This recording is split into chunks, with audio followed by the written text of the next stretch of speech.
to him. Got the last time's post-match today on Sunday. Thanks, Vinny. Carry on.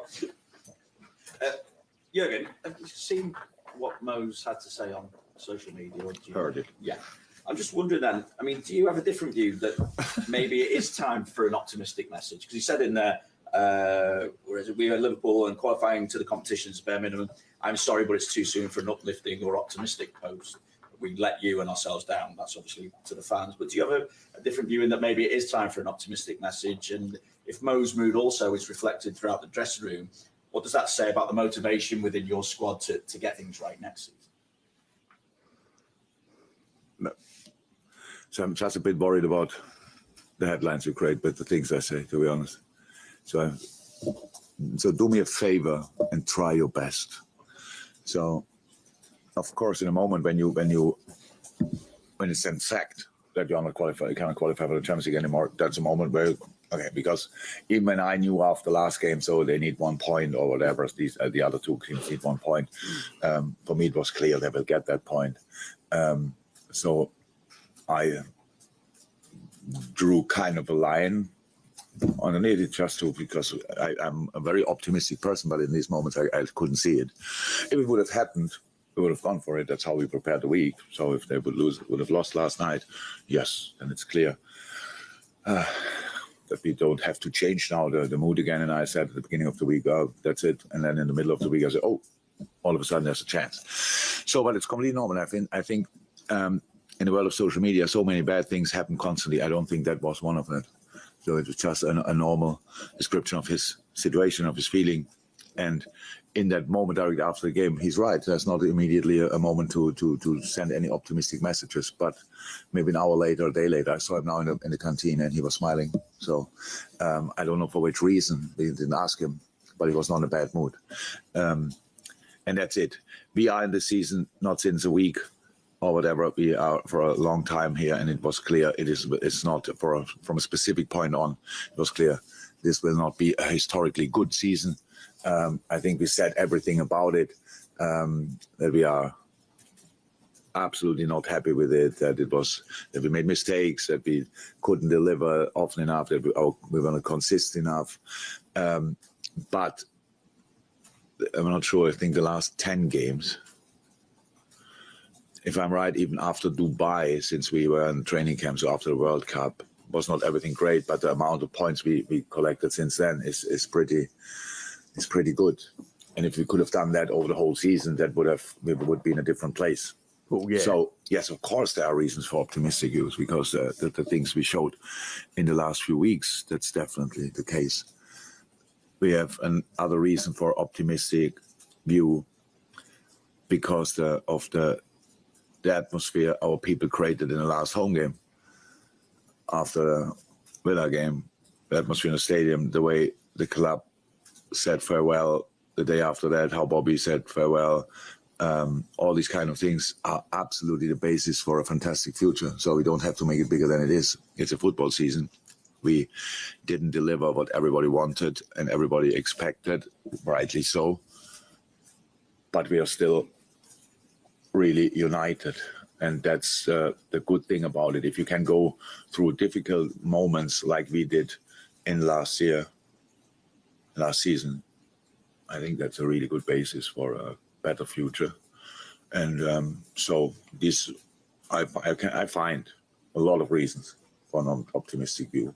But I understand as well that after the game, directly when it was decided, that you then, the moment then when you feel it really, and it was for me not different than it was for Mo. Even when I might have hoped a little bit less than him. I know that's completely fine. So, the dressing room is not in a bad mood. We learned to deal with the situation. There was no, we didn't get divided in one moment between manager and team, which is super helpful. We didn't put fingers at each other and say this because of you or because of you. That's all good. And if you don't qualify for the Champions League, the best possible place you can end up is the 5th. So that's what we did. And if you would have asked me that 10 games ago, if that's possible, I would have said, no, I can't see that. For that, you have to play much better, all these kind of things. And that the boys did that, is really good. That it is not perfect. It didn't end up on 5th place because the last 10 weeks, 10 games, we ended up there because of the lack of consistency before that. Yes, we are very self-critical with us, but there's no reason why we should now put the head down and leave it there until the new season. This is the longest answer I've ever heard in my life to a Mo Salah question. Is this still the same question? This is the longest answer I've ever heard in my life. Big up to everyone, by the way. Thank you very much for joining me this afternoon. I hope you're all doing well. Thank you for joining me in your lunch hour, guys. So what we're going to do today, we are going to go through Jurgen Klopp's press conference today. I know there were some key things that came out, and we're going to chat about. We're going to chat about Liverpool in Europa League. We're going to chat about the owners. We're going to chat about the manager. We're going to chat about the players. So big up to everyone. Don't forget to smash that like button once you come in. Hit that subscribe button as well. If you're new around here, if you're not, just share it out, man. Share. Like. All the good stuff, guys. Big up to all of you. Let's carry on with the press conference. It's interesting. It starts. We have, I saw very good signs, and that's the things I will take for next season. And we've spoken about the possibility of new signings coming in the summer.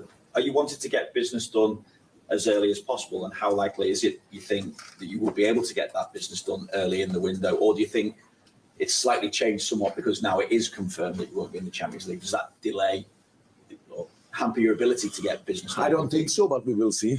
I don't think so. But that's obviously possible. There will be, that always is possible, that things don't go as quick as you want. It's not only possible, it's probably likely. Because there is always the better the player is you want, the lesser is the desire of the other club to let him go. So, and that's exactly what we have to prepare for, what we are prepared for. But it's a long window, and it's a long preseason and a long break in between. And so we have time. If we get the new players in tomorrow or in 6-7 weeks, it's not. Right. Okay. This bit was clipped up on Twitter, yeah? So this bit today has been clipped up on Twitter that everyone's going mad on, yeah? And it's not exactly... So everyone's wrote this down on Twitter. Like David Lynch wrote it down on Twitter. People have wrote it down on Twitter, what Klopp said in the press conference about this bit here. They didn't put down... So on Twitter, everyone's saying that Klopp's saying we're going to have to wait for transfer targets. It's going to take a while, yeah? Here he's saying it could happen tomorrow. It could happen in 6 weeks. Where after certain players... that teams that don't really want to sell that player. That is what he's saying. So it's hard to negotiate. You know, we're after players from clubs that clubs are not willing to really let go. So basically he's talking about McAllister at Brighton. He's a top player. Brighton want good money for him. They don't really want to let him go. So it's a hard transfer to do. But he's not saying it won't happen. You know, Twitter, man. Twitter is just full of criminals and liars. That's what Twitter is, man. It's full of criminals and liars that make up so much crap. It's unbelievable, man. It's unbelievable. Unbelievable. So unbelievable what they say on Twitter. You know, they don't... If you go quote Jurgen Klopp, quote him properly, yeah? If you go quote a Klopp press conference, please quote him properly. Don't just hide little things that he did say. And don't put that in your Twitter just to get likes. It's mad. Absolutely mad. Let's get back to it. Could we talk about Gravenberch as well? Like you're saying, if Bayern Munich are not willing to let him go, but he's a player Liverpool want. Isn't it a good thing, by the way, chat? Isn't it a good thing that we're going for players that are obviously good players that the clubs don't really want to let go? Isn't that a good thing? So it'll take a while. I'm all right with that. I'd rather get players that are hard to buy in because their club don't want to let them go because they're decent, they're good players. I'd rather that than just go and buy crap players that clubs are not, you know, okay, you can have him if you give us that much money. You know, how good are they really? If we're going for players that are probably really good, and the other clubs don't want to the selling club don't want to let them go, then it's a hard transfer to make. That's a good thing because that means we're after the right players. But Twitter don't tell you that, do they? Twitter just make up their own crap. It's ridiculous. It's not a game changer for me, to be honest. In the idle world, they're all signed tomorrow, and I can tell them when they have to be here. We can start giving them the plans for the summer break and these kind of things, but that's will not happen like so. All good. How are you looking squad-wise for the weekend, Darwin Núñez? Is he fit? He trained yesterday, fully. Ibu was ill yesterday. Robbo felt something in his groin yesterday. We made a scan, that was fine, but we anyway have to see how we can deal with that. Long term are still out, obviously clear. The rest should be all right. Thank you. Jürgen, despite the fact that obviously there's nothing really riding on this game, Southampton already down, and obviously your position sorted out, it is the last game of the season. It's their last game in the Premier League. They'll be desperate to send their fans home happy. You'll be desperate to try and have something to be positive about for the end of the season. So in some ways, does that give you something that will give everybody a real motivation to put on a good performance? No, we don't have to make it now bigger than it is. So like, I don't think it makes sense. So because I'm not used to games on the last match day where everything is sorted before. I cannot remember when that last time was the case. Usually we play until last match day, and everything is at stake pretty much. But football, we only play this game to win the game. So that's the only reason we meet, and we have to make sure that I find a lineup with good legs, a lot of desire, and we have to see who I will not take any risk with players. Let me say it like this: that makes no sense. But we have a big group together, and the training week looked really good. So the boys were really into it. It was cool. And but I didn't make any kind of decisions because that's now pretty early, and I didn't see the dog yet. So I will have a brief conversation with him, and then we will see who is in contention. And when we have that, then I have to make sure that we find players who are really in all departments ready for the game. I mean, because I think it makes sense that we make changes, to be honest, to get fresh legs on the pitch, and players who want to show something. Besides the fact that the enemy want to win the game, that's clear.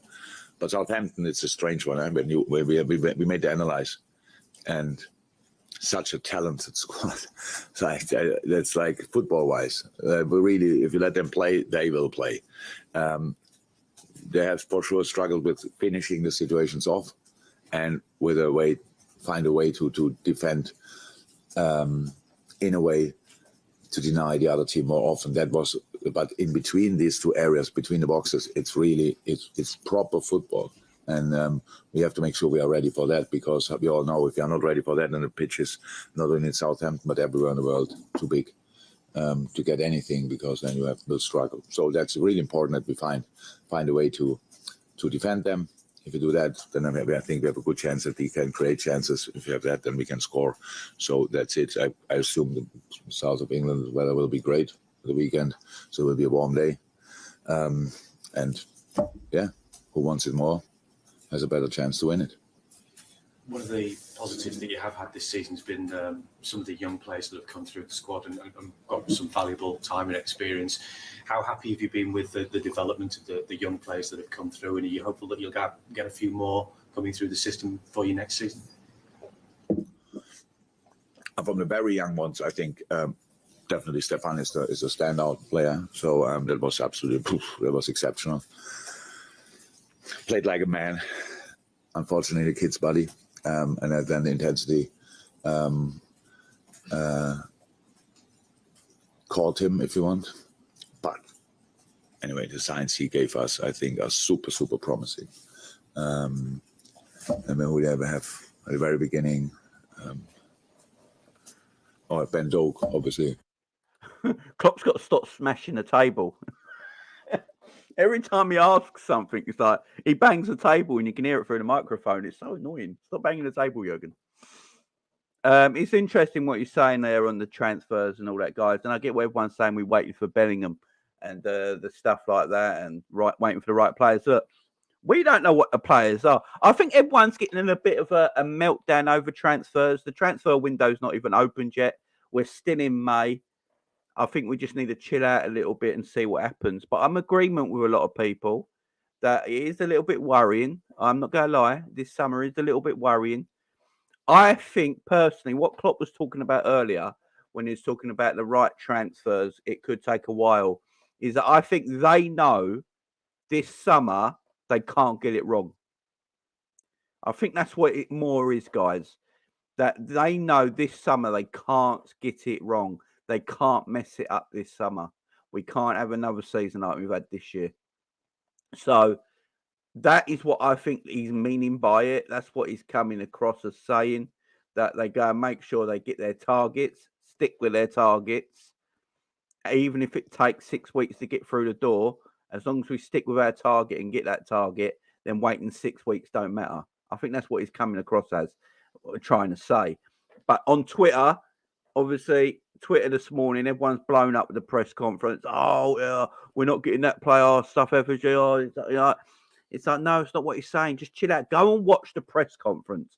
People, please stop taking little quotes on Twitter by people that have agendas and misquote what is being said in the press conference so they can get clicks and likes for their own agenda.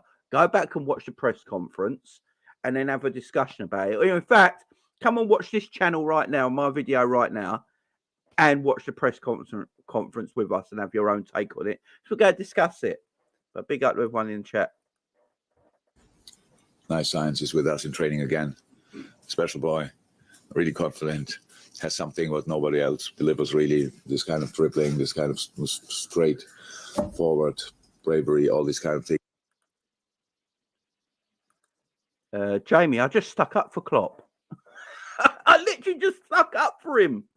All I see on this channel is constant snippets that Klopp's embarrassing. I just stuck up for him. I literally just stuck up for him right then in my little speech about people misquoting him on Twitter and writing things that have their own agendas. Or I don't know what more I can do, man. I don't know what more I can do. I literally just stuck up for him. Oh, dear. Oh, dear, oh, dear, oh, dear. Things technically really good, high speed, super promising, but very young. Don't want to miss anybody out. Yeah, then of course, Harvey always played for us. A lot of games played for us. A lot of games in a not so good period. Still very, very young, so couldn't keep it up on the highest level, but showed again super science. So it will only go in one direction. That's forward definitely. And then Curtis, that we got him back, was. Let me say one thing. Big up, Jamie. No worries, my man. No worries. No worries, Jamie. No worries. Guys, look, what I will say on all this stuff, right? Everyone is allowed their opinion, yeah? Everyone in the comments is allowed their opinion. If people think Klopp's to blame, that's their opinion. They're not wrong or right. No one's wrong or right, guys. It's football. We all have opinions. Look, if you think Jurgen Klopp has been exceptional this season, then you're allowed your opinion. I've said it before. Klopp, for me, has had a bad year. There's no doubt about that. He's had a bad year. He's had a bad season. You know, he's not done his job properly this year. And I don't think that's harsh and saying, because we're fifth in the Premier League. Yes, it's not all him. We have owners to blame as well for not backing him in last summer. But also, also with Klopp's comments this season as well, it's hard to judge if who's right and who's wrong, because Klopp's comments and then what people were saying against their first year, it's such a bag of shit this year. Let's just put it that way, guys. It's a bag of shit this year. And people can have their comments, guys. So let's all be friendly in the chat. People, if you're against, everyone can have their comments. Everyone can have their likes and loves and hates and things like that. Let's just be cool, man. Let's be cool. Let's be cool. Let's enjoy the show. If there's anything Klopp says that's wrong, I'm gonna go against it. You know, I'm not going to sit here and go, Klopp's perfect, he's the Messiah. If I think he says something that's wrong, I'm going to call it out. That's what it is on this channel, guys. I'm not one of them Liverpool channels that just hate FSG. So I'm going to say everything just to get the love in that people come in and just go, yeah, he hates FSGs or he's pro Klopp. Let's go and watch him. No, I'm not that. You either like me or you don't. If I think someone says something wrong or there's a weak mentality or something like that, I'm going to call them out on it. I've called Klopp out on it all year. I've called FSG on it out all year. Bloody only a few weeks ago, I had an FSG out video. I mean, I just call out what I see, guys. I don't stick by anything. I'm a Liverpool Football Club fan. I'm not Klopp FC. I'm not FSG FC. I'm Liverpool FC, and you know I carry on being Liverpool FC when there's no Klopp in there or FSG. You know it don't bother me. You know, I call out what I see, and if people don't like it, that's fair, guys. That's fair. But I call out what I see. Super important. I think everybody saw that. It's just a long road to become your best version, because you're young, big expectations, massive criticism from outside, all these kind of things, and to find yourself through a way through that is not easy. And I'm really, really happy that Curtis could finally do that, and super important for us, obviously, our own boy making these big steps, and that's cool. Yeah, we have a lot of other young players, but I think these are the youngest, if I'm right. Yeah, again, you spoke about what Mo Salah has said and his disappointment at Liverpool finishing outside the Champions League placings. Do you sense that that's indicative of how the rest of the players feel about this season? And can that help to be a driver for next season? Has to. We all think like that. A bit earlier, that this is not the season we wanted. We know for a while already. Yes, we could have made it in a little bit, but even then, in the decisive moment, if we would have won against Aston Villa, we would, and I think that was possible, obviously. Then we sit here and, hey, it's still exciting. Still, United has a home game, and I don't know, Newcastle plays at Chelsea, if I'm right, last match day. So, yeah, it would have been exciting, but it would have been likely that they do it anyway. So we would have to start earlier with that. It was not possible. So again, I really think it's not a season we will talk about, well, maybe about parts of it. People will talk for a long time. And yes, we failed to give the people more to enjoy, but we had our moments. And that's now, after all what the boys did in the previous years. It would have been a normal season if we end up fourth. Not great, but still qualification for the Champions League. So the big disappointment is this little thing, which is obviously a big one. So if you look back, sometimes you have to accept it. So we said it before. I'm here now for 7.5 years. It's a really long time. The things always go just in the right direction with big steps. It's not likely. I think it would have been. We could have done better, definitely, but that there are dips is likely as well. Usually after 3-4 years, you change the manager, he starts completely new, everybody accepts it, needs time, blah, blah, blah. This is not settled. Yes, I understand. That's a really good thing that I'm here that long, but it's a challenge as well, because you have to invent yourself new. That's what we did now, or what we started now. And I think that's super exciting. And that with all the trust and faith we have, and feel for each other. It's a super basis. It's super basis. Nobody's tired. Nobody thinks, who cares? But everybody cares a lot. Everybody wants to do his absolute best.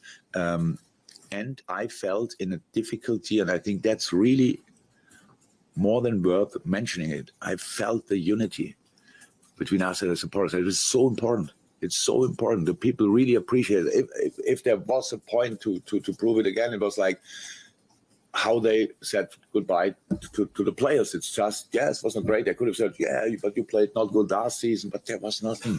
It was just, we created this atmosphere between us and our people. And I love that. And that will be the trampoline for us.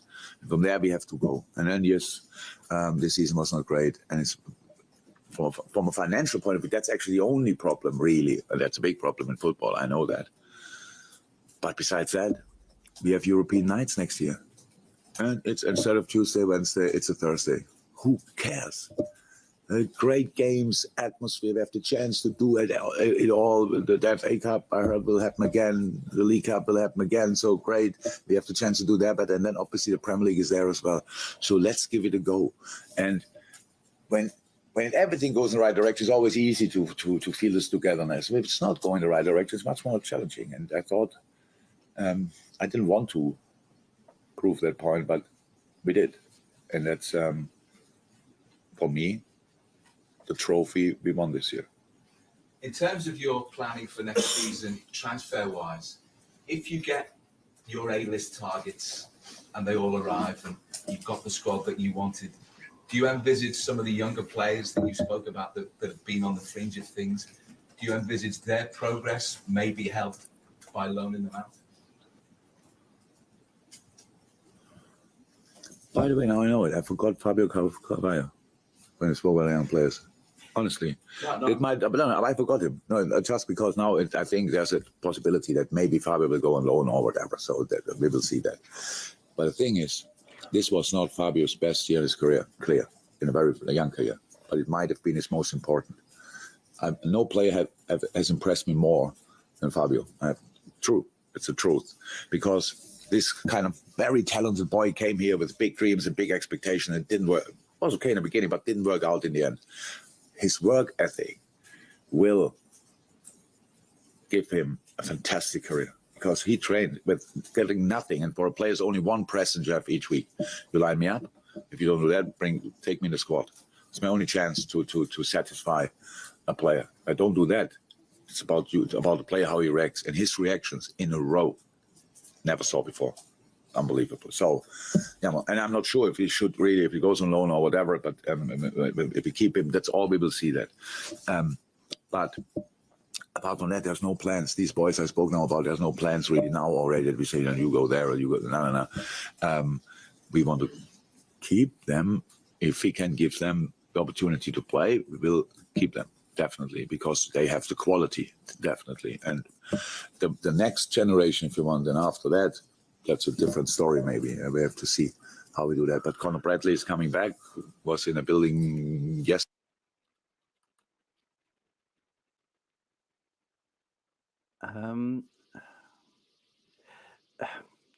So Carvalho's got no future. Is that what we're saying? Because Carvalho's only played 7 minutes since the World Cup. But he trains like a machine.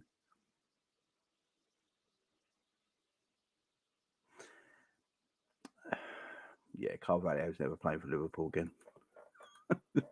Yesterday, as I saw him, I had a feeling he grew in the timing at the other club, and that's so we have big hopes for him. To be honest, Luke Chambers coming back, other boys coming back, Owen back now, already back a bit earlier. So we have real talents. Talon Morton coming back. We will see what happens there. He's unfortunately injured, so we will see that. No.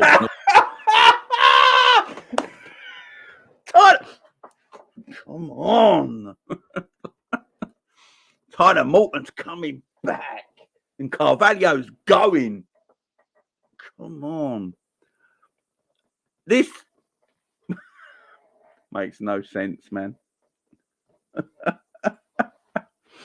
It makes no sense. Why did we buy Carvalho in the first place? We don't play with that sort of player unless you change your style.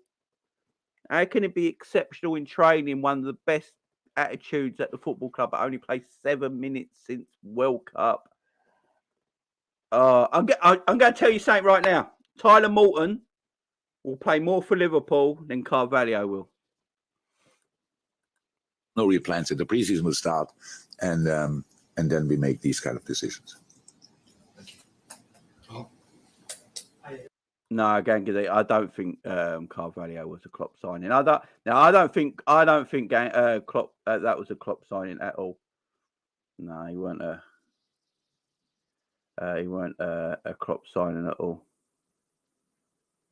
Is Pac-Man in the chat? Because I see a lot of people talking about Pac-Man, but I don't see Pac-Man in the chat.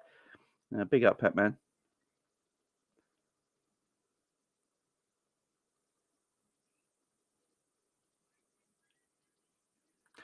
That's what I'm saying, man. It's sarcasm. That's what I'm using sarcasm for, my friend. He just said that Carvalho is the best trainer with the best attitude and he's amazing and only played 7 minutes since the World Cup. That's what I'm being. I'm being sarcastic. Maybe you didn't understand that. I'm being sarcastic. You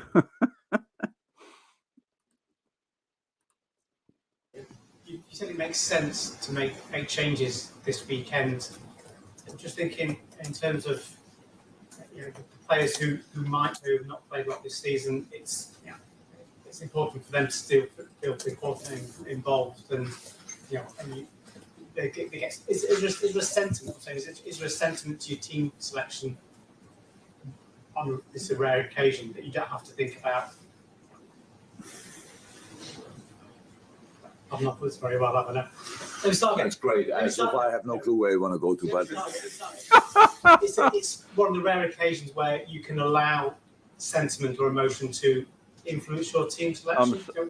I'm sorry, but these journalists are crap. These journalists are utter crap. He is going around this so badly. He should have gone, Jurgen, it's the last game of the season. You're away to Southampton. We've got nothing to play for now. Liverpool go finish fifth no matter what.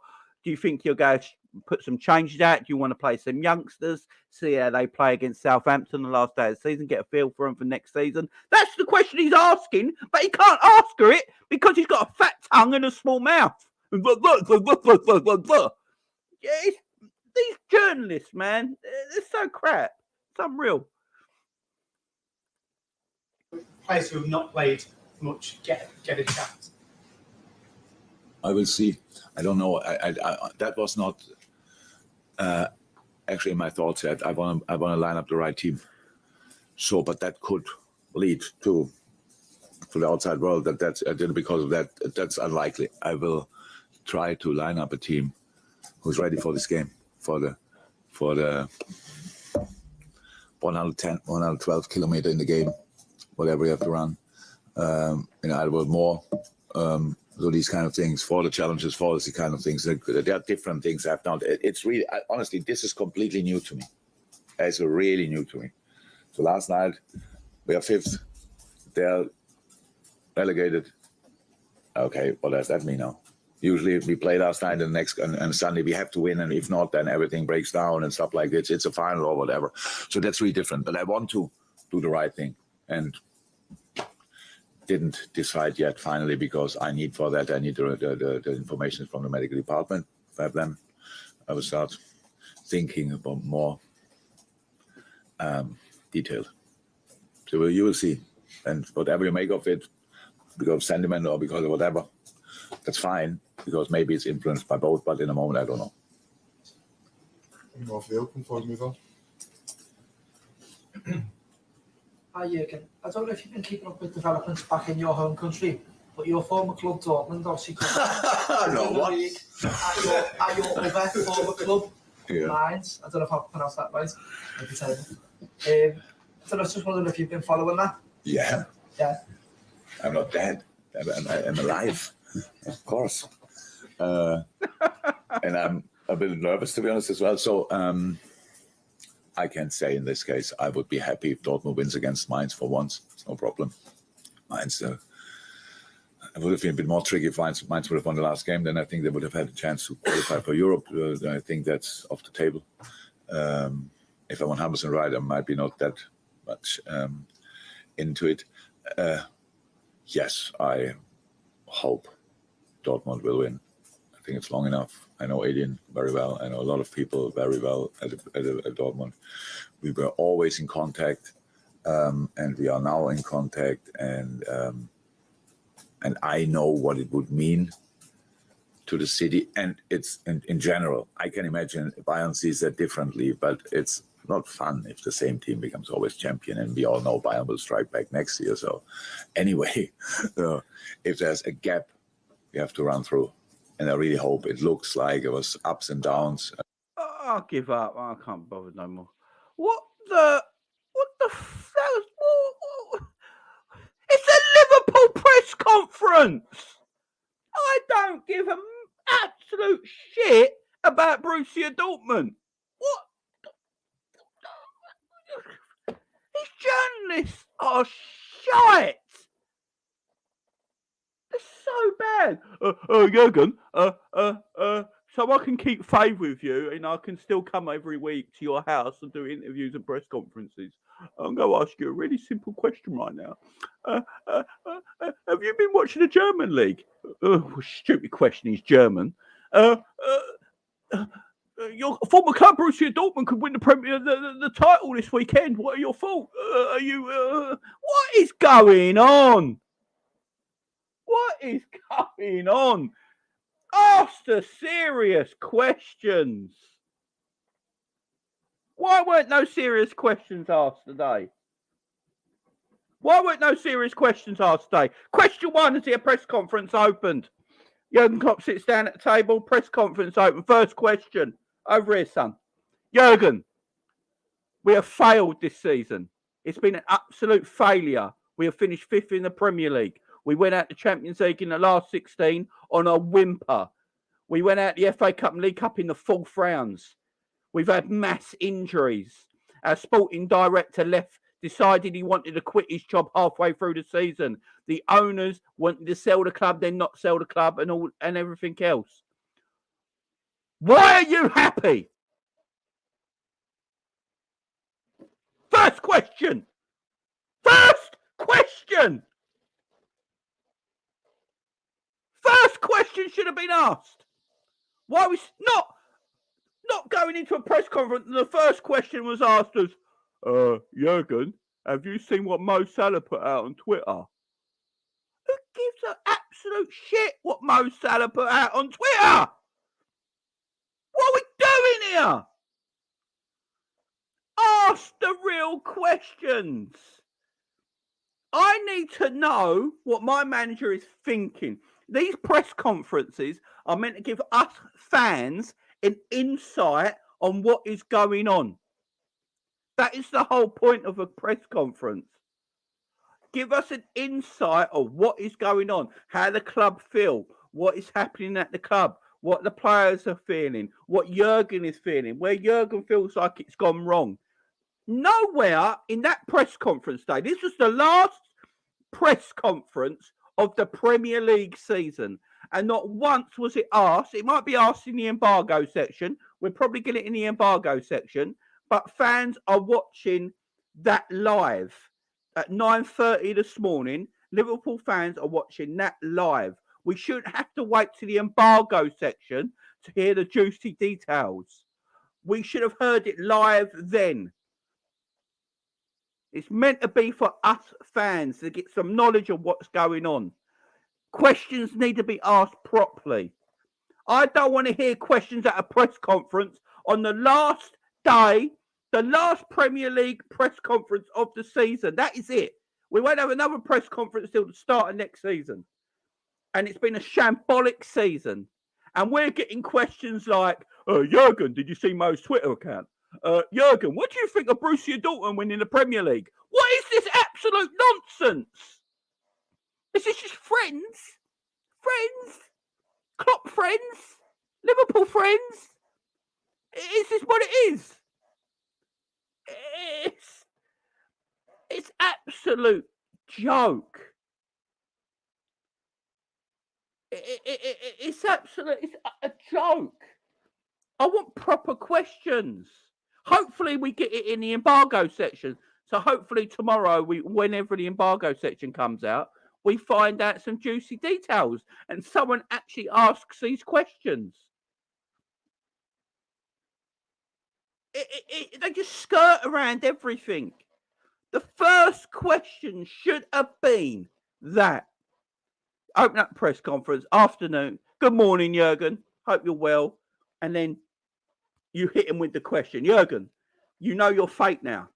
We have finished 5th in the Premier League. We can't finish no higher. We can't finish no lower. We're going into the last game of the season with nothing to play for the first time under your owners, management. Nothing to play for in the last game of the season. We went out the Champions League in a whimper against Real Madrid. We went out in both domestic cups quite easily. The players have underperformed. Where do you think it went wrong, Jurgen? Jurgen, where do you think it went wrong this season? The fans would love to know. The club, like the people want to know, where did it go wrong this season? And can you foreshadow something being better next season and why it will be better next season? These are the questions that should be asked.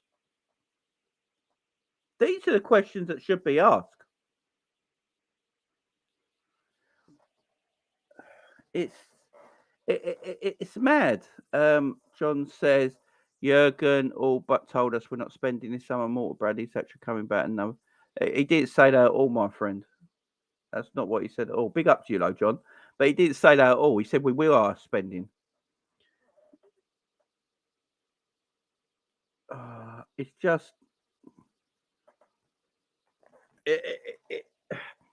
it's mad.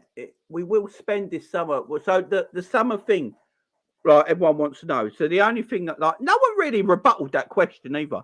Actually, no one rebutted that question either, which annoys me a little bit. Hang on, let me get it back up. So I don't think anyone rebutted his question. Let me get where it starts. Right. Let me share this again with you guys. I don't think anyone rebutted his question, did they?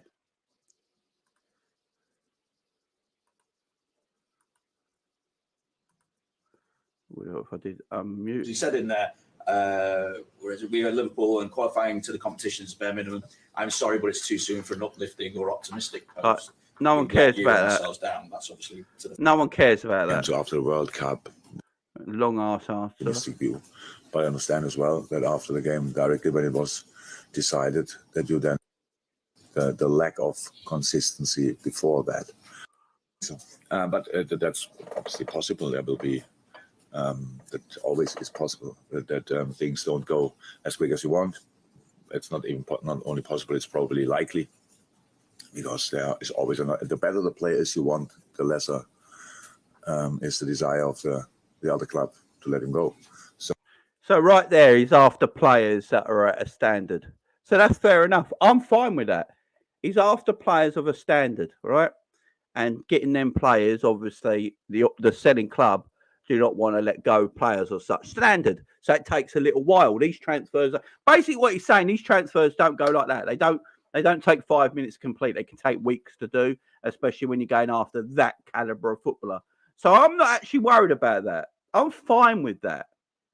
I'm absolutely fine with that sort of scenario. Where am I gone? I'm absolutely fine with that kind of scenario. I really am. That ain't a worry to me. That ain't a worry to me. So, and that's exactly what we have to prepare for, what we are prepared for. But it's a long window and it's a long preseason and a long break in between. And so we have time. If we get the new players in tomorrow or in 6-7 weeks, it's not a game. So he's basically saying there we could get players in tomorrow, get players in 6-7 weeks. It's, you're getting the right player in. So I'm fine with that. That means we're still looking for players. We're looking for the right players. As I said, in my opinion, the owner, the club as a whole, no, they got to get this summer correct. They have to get this summer right. They can't mess about like they did last summer and mess everything up and ruin us for a whole year. They have to get this summer right, and that's what he's basically trying to say there. So I'm not worried about transfers coming in. I'm not.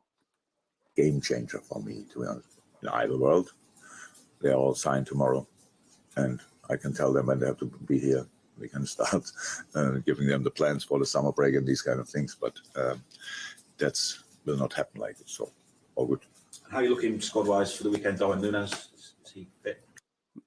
That I find a lineup with good legs to win the game. That's clear. But Southampton, it's a strange one. Not only in Southampton, but everywhere in the world, too big to get anything, because then you will struggle. So that's really important that we find a way to play it like a man. Unfortunately, the kid's body and then the intensity caught him, if you want. But anyway, the signs he gave us, I think, are super, super promising. And then we have at the very beginning,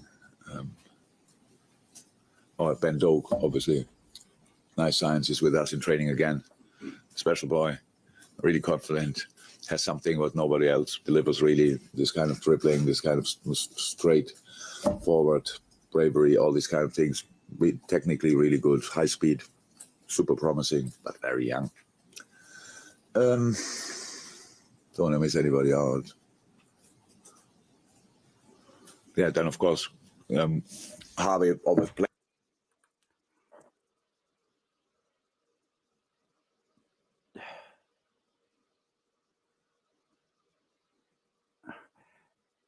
Does Jurgen Klopp like young footballers? I'm just putting that out there. I'm trying to think. Apart from Harvey Elliott, Stefan maybe. Because I'm not sure. Don't worry about it, guys. I'm just muttering. Played for us a lot of games. Played for us a lot of games in was super important. I think everybody saw that. It's like it's just a long road to become your best version, because as you're young, big expectations. Our own boy. Sorry, I'm just looking for something, guys. I'm just looking for something. And that's cool. Yeah, we have a lot of other young players, but I think these are the youngest, if I'm right. Yeah, again, you spoke about what Mo Salah has said and his disappointment at Liverpool finishing outside the Champions League placings. Do you sense that that's indicative of how the rest of the players feel about this season? And can that help to be a driver for next season? Has to. Oh, just ask the real question that you want to ask, man. Oh, Jesus Christ, these pussy-ass questions. We all think like that. A bit earlier, that this is not the season we wanted. We know for a while already. Yes, we could have made it in a little bit, but even then, in the decisive moment, if we would have won against Aston Villa, we would, and I think that was possible. Obviously, then we sit here and it's still exciting. Still, United has a home game, and I don't know. Newcastle plays at Chelsea, if I'm right, last match day. So yeah, it would have been exciting, but it would have been likely that they do it anyway. So we would have to start earlier. Would have been exciting, Jurgen. Have you seen Chelsea this season? Did you see Chelsea yesterday get smacked up? Oh, Jesus. That was not possible. So again, I really think it's not a season. We will talk about, maybe about parts of it. People will talk for a long time. And yes, we failed to give the people more to enjoy, but we had our moments. And that's now, after all what the boys did in the previous years. It would have been a normal season if we end up fourth. Not great, but still qualification for the Champions League. So the big disappointment is this little thing, which is obviously a big one. So if you look back, sometimes you have to accept it. So we said it before. I'm here now for 7.5 years. It's a really long time. The things always go just in the right direction with big steps. It's not likely. I think it would have been. We could have done better, definitely, but that there are dips is likely as well. Usually after 3-4 years, you change the manager, he starts completely new, everybody accepts it, needs time, blah, blah, blah. This is not settled. Yes, I understand. That's a really good thing that I'm here that long, but it's a challenge as well, because you have to invent yourself new. That's what we did now, or with what we started now. And I think that's super exciting. And that with all the trust and faith we have, and feel for each other. It's a super basis. Nobody's tired. Nobody thinks, who cares? But everybody cares a lot. Everybody wants to do his absolute best. And I felt in a difficulty, and I think that's really more than worth mentioning it. I felt the unity between us as supporters. It was so important. It's so important. The people really appreciate it.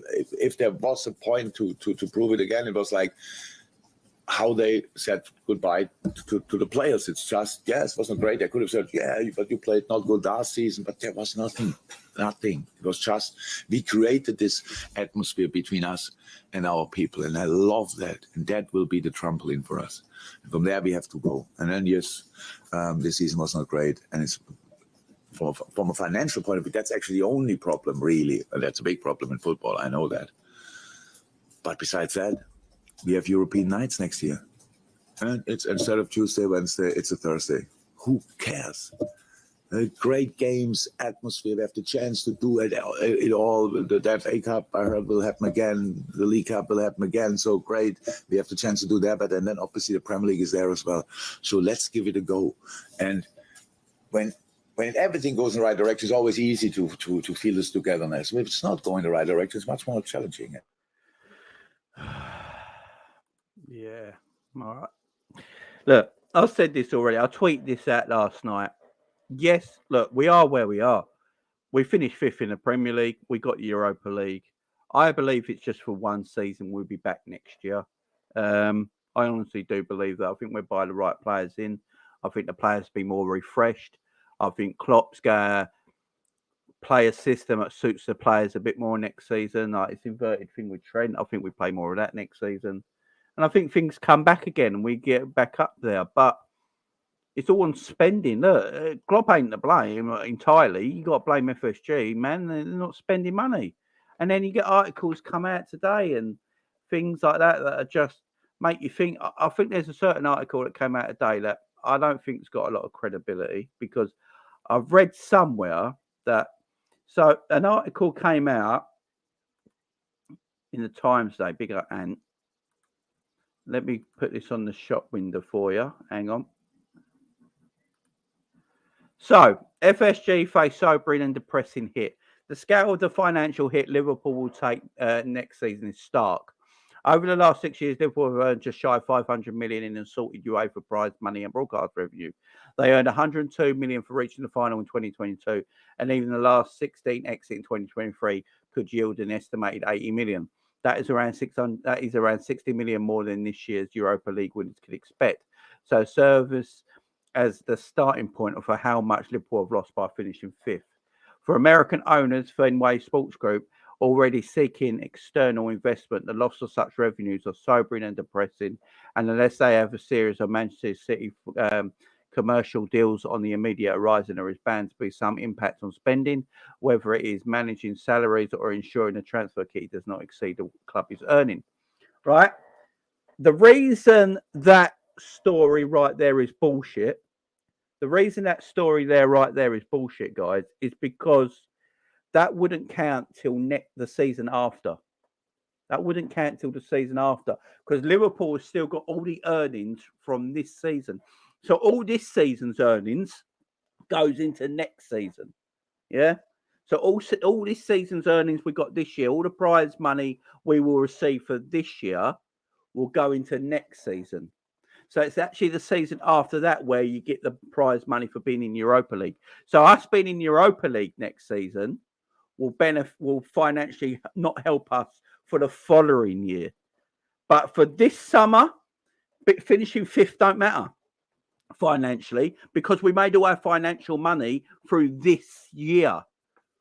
So then kind of comments that are put up on Twitter are just so agenda filled to get clicks and stuff. It makes that is for next year. We haven't competed. We don't compete in the Europa League till next season. Yeah. So that money doesn't come in till the end of next season, not this season just gone. This season just gone, we got prize money for being in the Champions League, finishing where we are in the league and stuff like that, and commercial revenue that came through the door. So for this summer, that ain't a problem. The problem is if Liverpool don't get into the top 4 again next season, that is where the problem is going to start hitting us in the arse. That is where the problem is going to start hitting us in the arse. If we don't finish in the top 4 next season, that is when financial things are going to hit us bad. Are going to hit us bad. They're going to hit us bad. It's going to hit us bad. Now, that ain't, by the way, that's not FSG, right? That article there, yeah? The thing with these articles, yeah? That's not written by FSG. This is written by the Times newspaper. This is an article from a journalist who wrote this in the Times. It's not FSG. FSG have not wrote this article. FSG haven't got on the phone to them and told them to write this article for them or anything like that. This is the views of a journalist who's looked at what's happened this season and thinks that's going to happen next season, when he doesn't think about what the money Liverpool have earned this season. So for this summer, this ain't a problem. But if we don't finish 4th in the top 4 next season, then this article comes into effect, and then that causes us issues.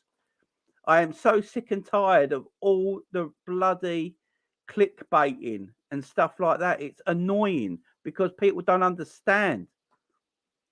And they just think, oh my God, we've got no money, we've got no money. Liverpool got shitloads of money. Shitloads of money. Let's stop. Yeah? That's just stop with the nonsense.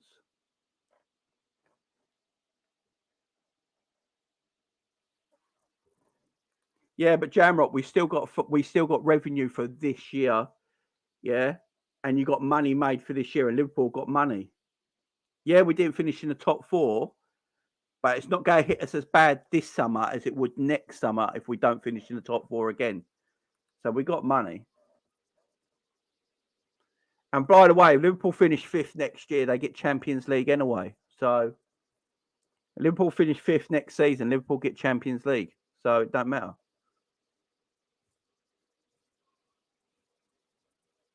I'm just sick of the clickbaiting. It does my nutting. It does my nutting. That article wrote in the Times will come in effect at the end of next season if Liverpool don't make the top 4 again. Look, Liverpool would have received a little bit more money, £40 million more, if they finished in 4th. Liverpool are going to be down 40 million, right, this summer compared to last summer. 40 million, right? It's not hundreds and hundreds of million. It's 40 million.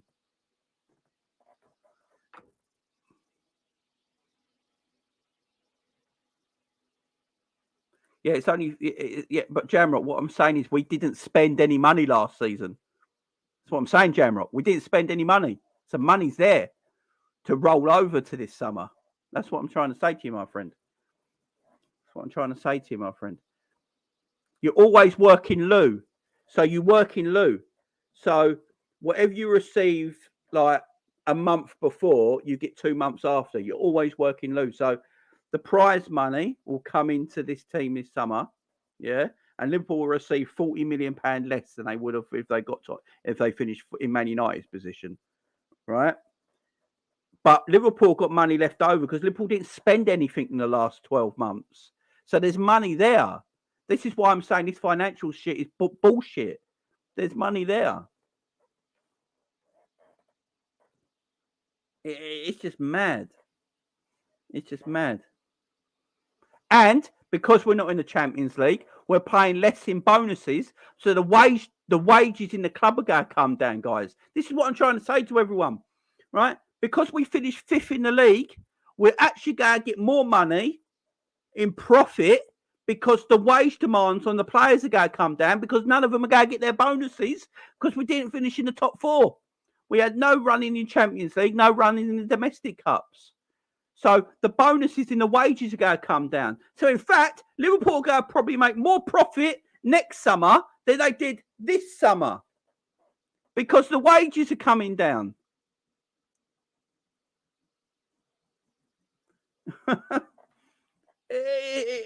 So really, this summer doesn't really matter financially. It's next summer if we don't finish in the top 4 again. That's when it's going to hit us in the arse, guys. That's when it's going to hit us in the arse. Remember, if Liverpool won the quadruple last season, guys, if Liverpool won the quadruple last season, Liverpool would have made no profit. No profit. Because we didn't win the quadruple, we made £15 million profit. And the reason is the bonuses on wages that players receive. We have easy incentive bonuses. Yeah. And they get easy incentive bonuses for winning things or going far in competitions or where they finish in the league. That is why we only made £15 million in profit last year.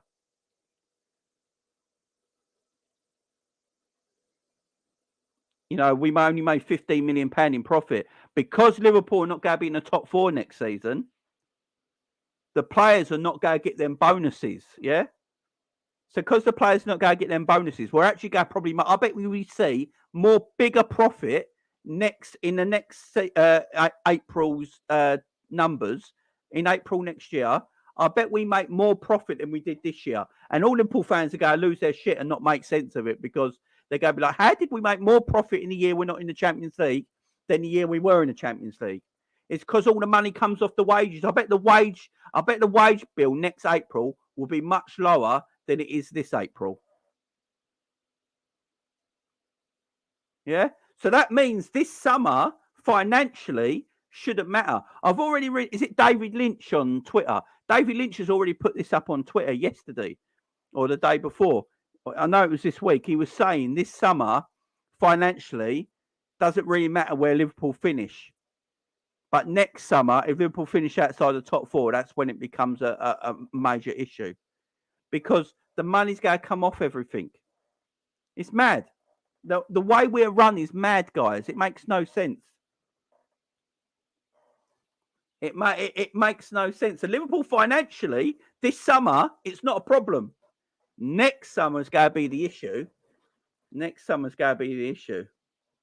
Yeah, even the coaches get big bonuses. Everyone gets massive bonuses at the football club for where we finish. There's going to be no bonuses on players and everything this year.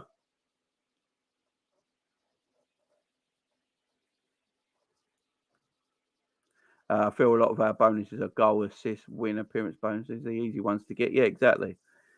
Not only bonuses, the players will probably be on less money in Champions League. Yeah, exactly. Yeah, Lynch is the best journo. Yeah, Lynch is quality.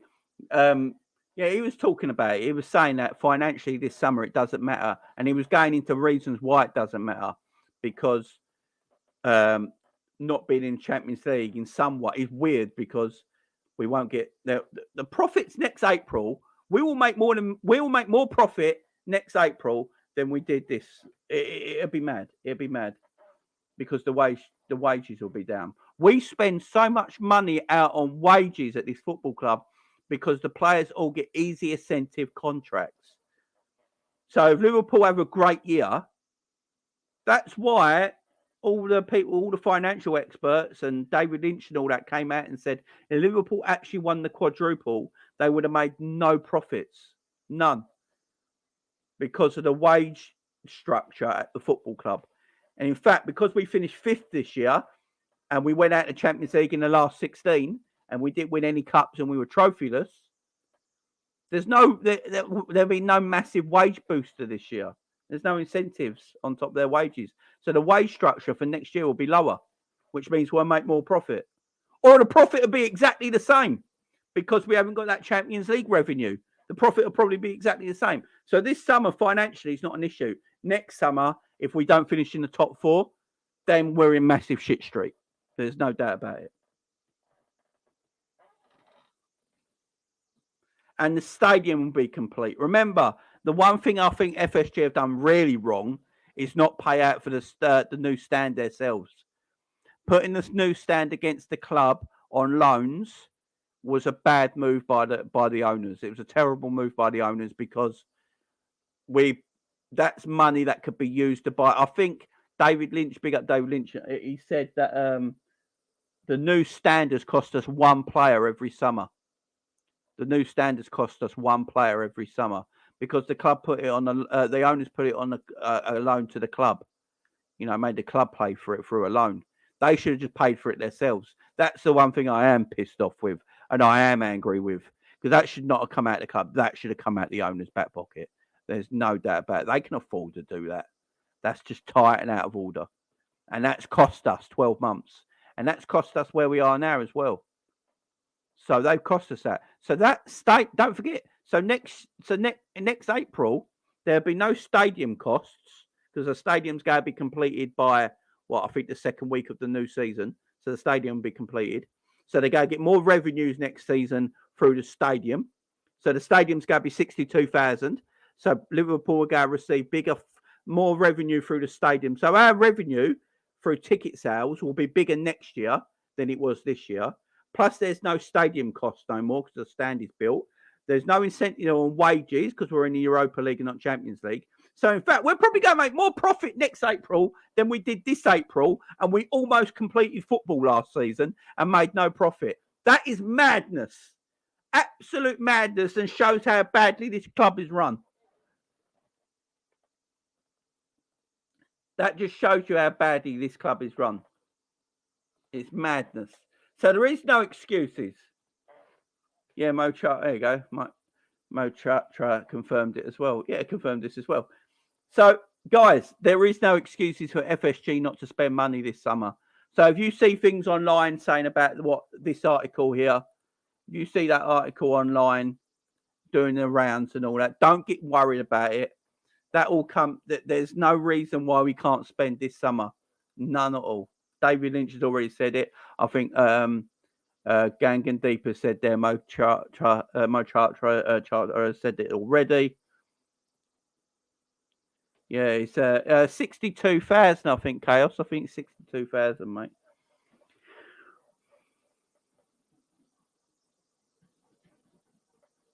Maybe it does show. It depends how you think a club should be run, I suppose, Lakers. I suppose it shows how well. It depends how well you want your club to be run, I suppose. So we got. I'm not sure. To be fair.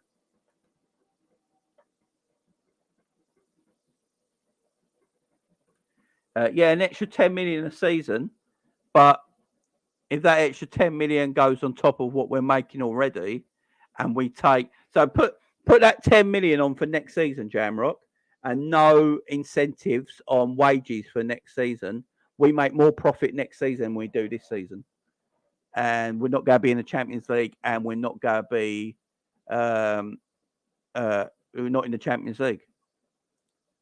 So we're going to make more profit next season than we did this season. That's what I'm saying, Jamrock. There's no excuses for them not to spend this summer. The financial hit is not for this summer. It'll be for next summer. That's why I'm saying it, my man. That's why I'm saying it. They can spend this summer and probably make more profit next summer, next April, than they did this April when we almost won 4 trophies. You know what I mean? It's mad. It would be mad. It'd be mad.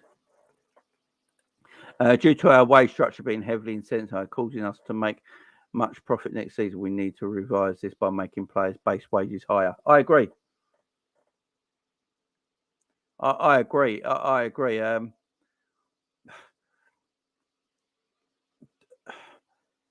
The structure needs to change for wages. There's no doubt about it. We can't have a wage bill of 300 odd million a year. We just can't. You know, we got like the second highest wage bill in the Premier League. I think we got like the top 5 highest wage bill in Europe.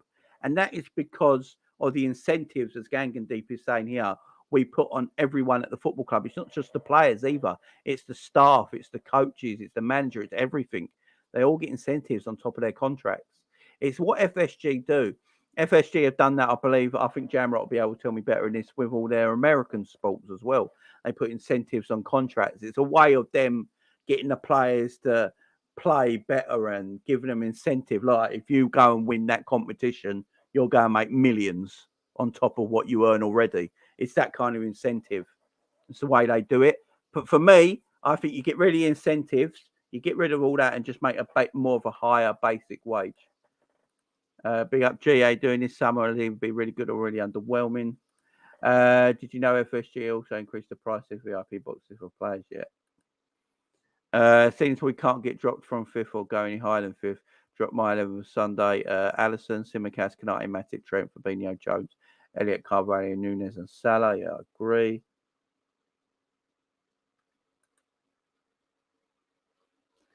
Gee, I'm expecting underwhelming. No, most contracts over here are in line with top sports. I guarantee. I expect the NFL. Except the NFL.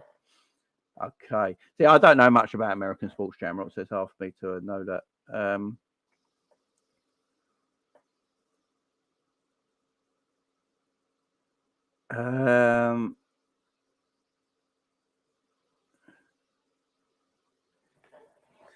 What class as an underwhelming summer, guys?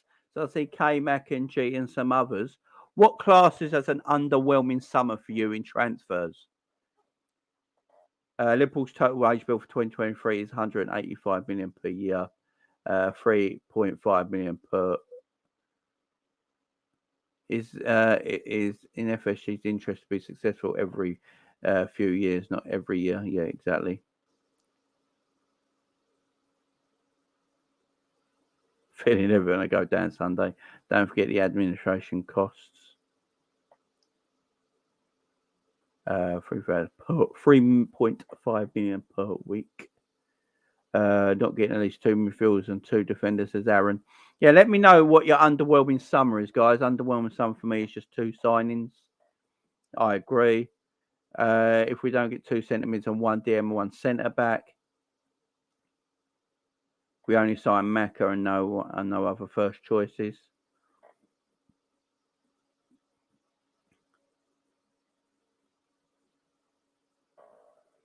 Uh, 61,000 when the 7,000 extra seats are open, Jamie. I said 58,000 to that with a big boost. Caterers seats too.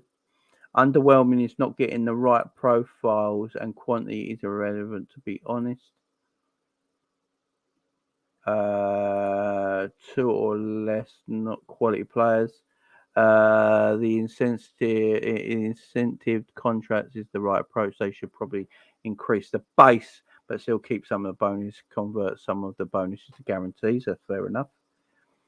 2 in, says Ant. Big up, Friday Cold One up. You're good, my friend. So, yes, look, I agree with a lot of you guys. We've got to make sure this summer is the right, correct one because we're going to be in. My problem with all this is that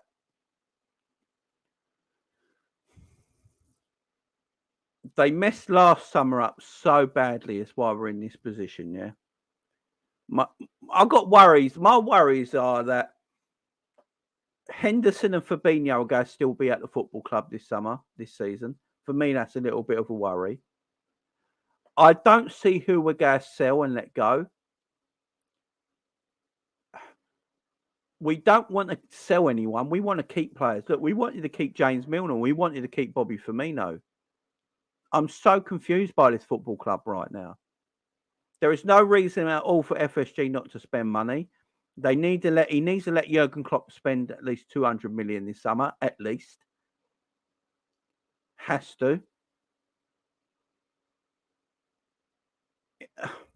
If I see positive signings and a positive way of going through into the future, I'll be happy with that.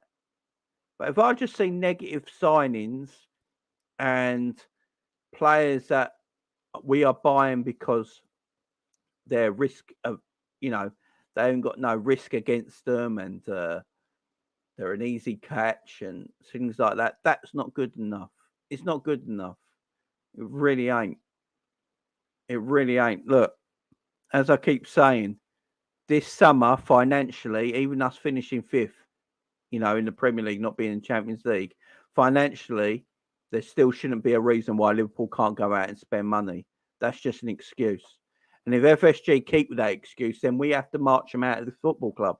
I'm sorry, we do.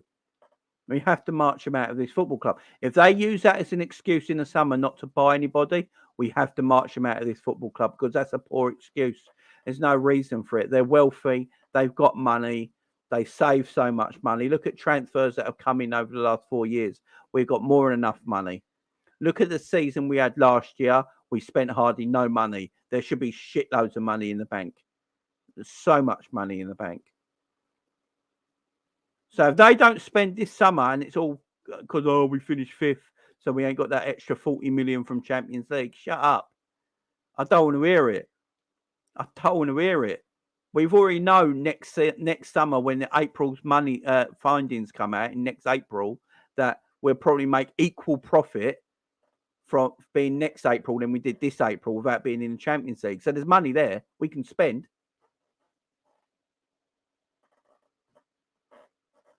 We can spend.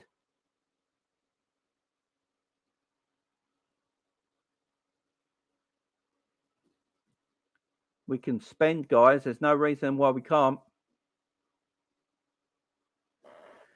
If we don't, then I don't know what to say, guys. I really don't know what to say.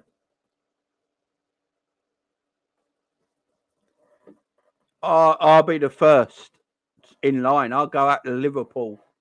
I'll be up in Liverpool every bloody weekend with my banners saying FSG out. I'll do videos up there and everything because that will pee me off. I'm not sitting here no more. Look, Klopp is to blame for a lot this season. Yeah, tactically, he's got it completely wrong.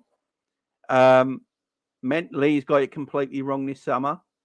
But if FSG find any excuse not to get this team motivated and buying players in this summer, I will be up there with my FSG out banners. I will be alongside everyone. I will pay for a plane all by myself going over Anfield every Saturday because we need to bounce back in a big way. We can't languor in 5th and 6th every year. We just can't because you've got teams like Newcastle now who've got money. Man United will get money. Chelsea have got money. Brighton have got money. Newcastle, Man City, all the Aston Villa have got money. Tottenham have got money. Everyone's got money. And the longer we fail at getting back into where we should be, we will never get back again. And it'll continue failing and continue failing. And eventually they'll have to sell up. But by that time, we could be so far behind, it could take a long time for us to get back again. So this summer is so important. This summer is so important. They have to spend. Klopp has to take his stubbornness away as well, guys. Klopp's stubbornness has to go. His affection to keeping hold of players has to go. He can't keep being affectionate and going, I want to keep these players because what they did for me. No, Jurgen. I don't care what they did for you yesterday. Today's a different day. And they can't do it no more. Let them go. Let them go. These players can't take you back where you want to go next season. Let them go. Make the owners do something. Tell the owners, look, Jordan Henderson and Fabinho can't do it for me no more. I've got good youngsters here, but they're not ready. I need enforcements. If I don't get enforcements, I will leave this football club. Put in strong incentives. Stand up for yourself. You want to manage this football club and you want this football club to go back to where they were? Stand up for yourself. Jurgen is so powerful at this football club. If he turned around to FSG tomorrow and go, look, if you don't give me the players I want, I'm out of here. Who else are FSG going to find that puts up with them like Klopp does? Like literally who? What do they? There's no way. FSG are capital ventures, yeah? If they're capital ventures, yeah, then they want something to succeed. Liverpool going down the pan and down the toilet does not benefit FSG whatsoever. They like making money, yeah? They like making money. If Liverpool keep going down the pan, going that way, FSG don't make money. So they can't do what they want to do. So they have to put money in this summer, and Klopp needs to stand up to them as well and let them know that. The venture capitalists, they need to know this. Big up Michael Ramsey. It's all Klopp. Why there is no transfer, not FSG, says Michael. Big up the Michael. I agree with Michael. It's probably copy stubborn SF. The only way we find this out, guys, is when Klopp leaves.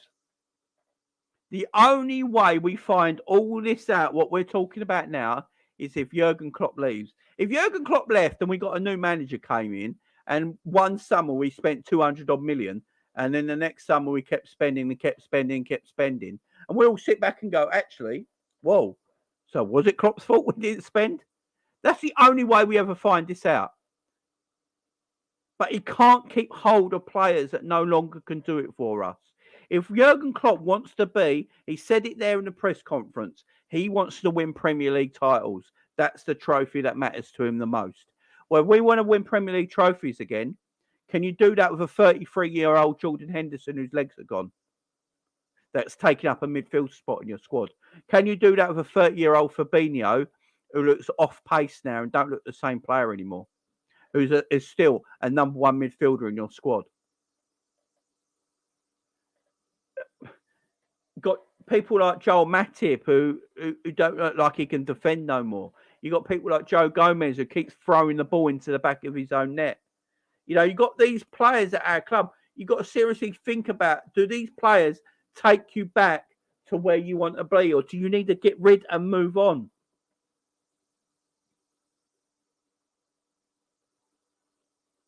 If you want to move on, then you need to get rid of players.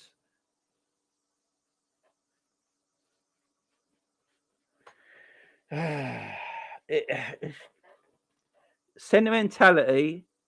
And I'm not for Jurgen Klopp calling FSG out, by the way. I'm not asking him to sit at a press conference and call them out, right? Do it behind the scenes. Do it behind the scenes, because you know if it's happening behind the scenes, because you'll see the way the club is starting to work differently. Yeah? But the longer Jurgen stays at Liverpool, it'll tell me this summer, right? It'll tell me everything I need to know this summer with the players coming in.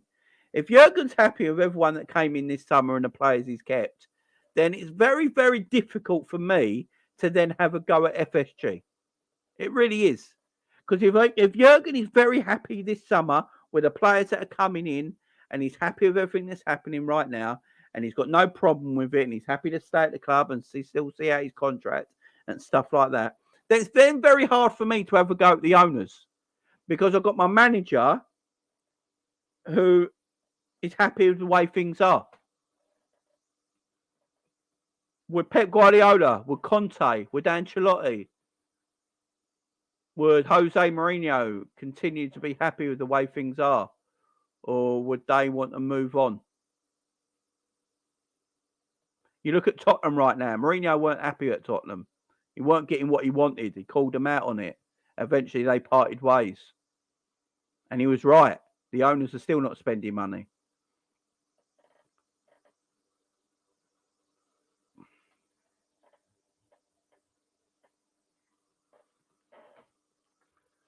I don't get why FSG would say, yeah, keep Milner for an extra season so we could save a few pounds and keep Oxencater and Bobby and Matty, etc. That doesn't make sense to me, even if they're cheap. Yeah, but the thing is, they didn't. It was FSG who said to Klopp and Milner that you need to go. So surely that tells me they want to buy players in. Surely that tells me if FSG were cheap, they would keep these players all the time, yeah? But they wanted Milner to go. Don't forget, Michael Edwards wanted Jordan Henderson to be sold 2 years ago. He wanted Henderson and Milner, and Oxlade-Chamberlain moved on 2 years ago so we can bring fresh players in. They never came out. It never happened. It's starting to get a bit confusing, if you ask me. It really is. Big up Gang and Deep, sentimental managers plus unambitious owners equal marriage made in hell. Yeah, I'm with you. I agree. It is. Yeah, Mike Gordon said no to Miller. Yeah, Mike Gordon. It's so good that Mike Gordon is back, guys. This is the one member of FSG that I actually rate, is Mike Gordon. I actually really rate Mike Gordon. And he is now the bloke back in charge again of all the things football related at Liverpool. So I'm hoping Mike Gordon sees what we need, sees what needs improvements. They can't be this blind. They just can't.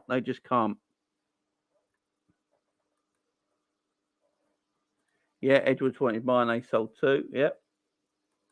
He saw that players were coming to the end of their time. You know, you've got to have people around you. You can't let the manager run everything, because unfortunately managers are sentimental. You know, most managers are so sentimental. You know, even Pep Guardiola in some ways will be sentimental. You know, all managers are, right? So if you let managers run everything, they will run it to what they see. Yeah.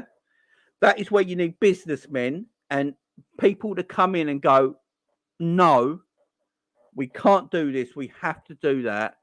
And you change it around. You can't have a manager running, no matter Klopp or any manager. I'm not picking on Klopp just generally. Any manager can't be in charge of running everything. You just can't, because all managers are sentimental. Of course they are. All managers have their favourites. There's not a manager alive who don't have their favourites. That's why you need business people to come in, shrewd minds to come in and take that power away. Take that power away, yeah, and build this club again. We're in the mud right now. I don't know what's going to happen this summer. I think the majority of the fans who want one or two players every summer wanted Cater and Hendo Millie to leave. Yeah, definitely. How long have I been banging on about it, guys? How long have you guys know me on it? I've had this channel for 2 years now. How long have I been banging on about it? How long have I been banging on about it? I tell you what, do you remember, guys, when Jordan Henderson's contract was coming to an end? What, 3 years ago, 2 years ago, whatever it was, 2 years ago, wasn't it? Jordan Henderson's contract was coming to an end. And all Liverpool fans, because we just won the Premier League, all Liverpool fans were going on about, oh, you got to give Henderson a new contract, yeah? I think my very first video on my YouTube channel was about the Jordan Henderson contract, yeah? It's a terrible video because I only just started YouTube, so don't watch it. It's terrible. But my very first YouTube video was about Jordan Henderson. And I said on there, I understand why FSG do not want Jordan Henderson to stay at Liverpool Football Club. I get why. I understand why. But we kept him and he signed a new deal.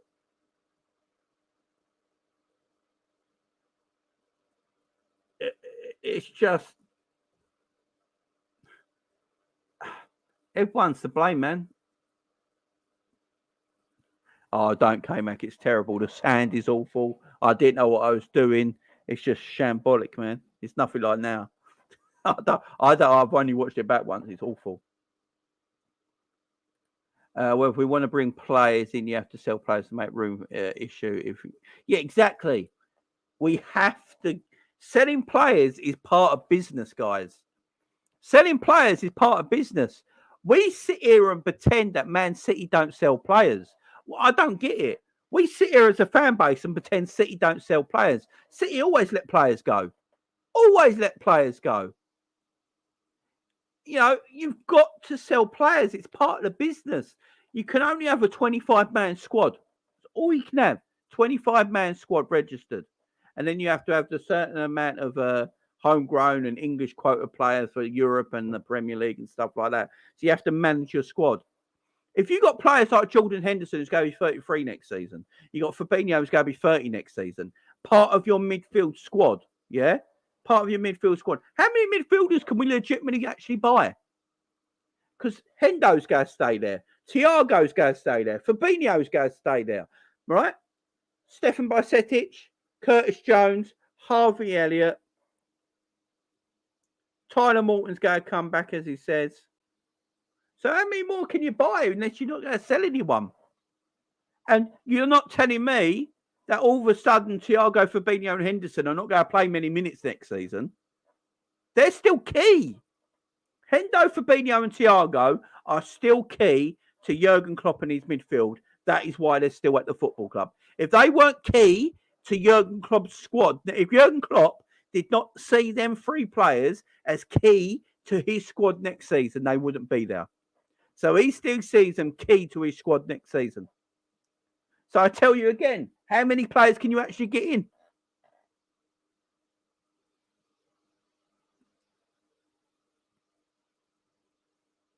It's just mad. It's mad. Big up ends in the chat. Hope you're doing well, man.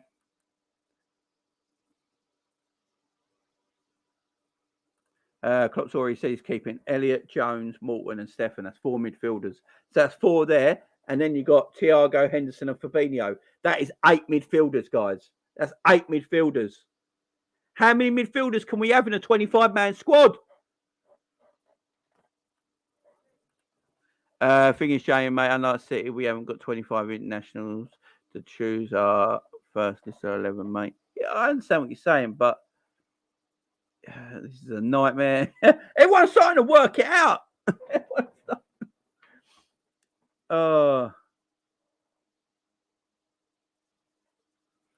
You can't climb a mountain in flip-flops. FSG won't buy us the boats and ropes we need. I don't know. I think they will. I go back and forward with this FSG and Klopp stuff every video. I go back and forward with it every video because I hear one thing, then I hear another thing, then I hear another thing, yeah? Apart from Jude Bellingham and Kanate in that January when we needed a defender, FSG have usually gave Klopp every player he wants. In reality, we waited for Virgil van Dijk. Don't forget, guys, we were going to buy Virgil van Dijk before we sold Coutinho. We were trying to buy Virgil van Dijk in the summer. Yeah, we tried to buy Virgil van Dijk in the summer. We were going to buy him before we even bought Coutinho. We sold Coutinho off, right? So they're already trying to buy Virgil van Dijk, but they waited because that's the defender Jurgen Klopp wanted. And then when money came available in January, they went and got him Virgil van Dijk. You know, Klopp wanted the players Klopp's wanted. He's usually got.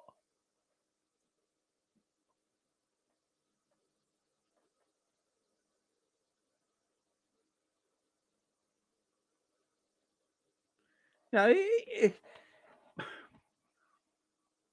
know, if he wanted players in certain areas of the pitch, he's usually got them players, man. Look at Karius, yeah? Jurgen Klopp wanted Karius as his goalkeeper. So they went and got Karius for his goalkeeping situation. Jurgen Klopp sorted Karius out. Jurgen Klopp wanted Karius, yeah? So they went and got him Karius, and then he was dog shit. So they knew they needed a new goalkeeper. Watch the documentary. Jurgen Klopp talks about it. He talks about, yeah, I've never really known I've needed a goalkeeper before like that. And they went and found Alisson, and the club got him Alisson. So if Jurgen wants to play, the only one they haven't really got is Bellingham. That's really it. They wanted Kanate. They couldn't get Kanate in January. So as soon as the transfer window opened, who did they go and get? Kanate. You know, yeah.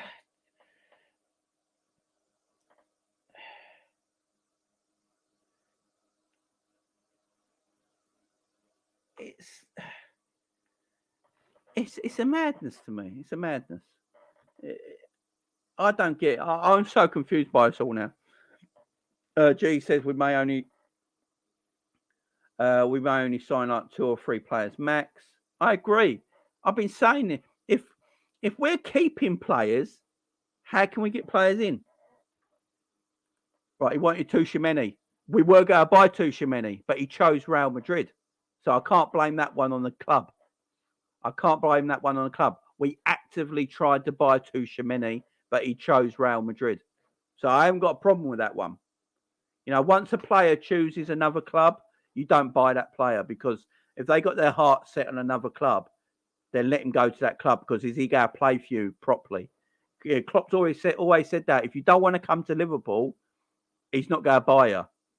Klopp's always said that. If you don't want to come to Liverpool to play for us, and you got always someone else on your mind, he's never going to buy you. So the club actively were trying to buy Tuchemeni, but he chose Real Madrid, to be fair. He chose Real Madrid.